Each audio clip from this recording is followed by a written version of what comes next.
How do we combat this anger and this wrathful attitude? The Scriptures give us a very clear outline as to what we can do.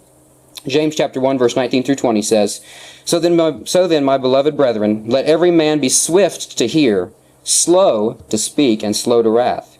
For the wrath of man does not produce the righteousness of God.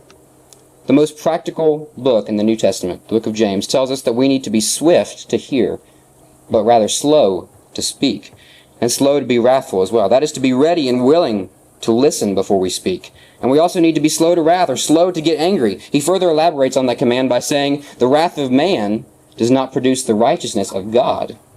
So we need not to be easily angered by anything. Proverbs 14, verse 29 says, He who is slow to wrath has great understanding, but he who is impulsive exalts folly.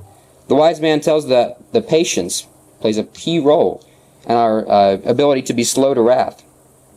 So not only do we need to be slow to anger, we also need to have patience with others in order to avoid wrath. And finally, the last verse I want to share, the psalmist gives us a warning to all the people of all ages. In Psalm 37th Psalm, verses 8 through 9, it says there, Cease from anger and forsake wrath.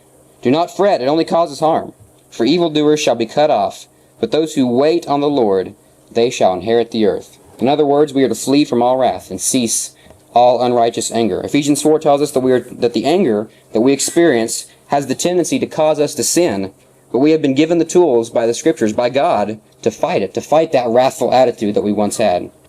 God has given us the ability to flee from wrath by employing patience and kind words, being slow to anger.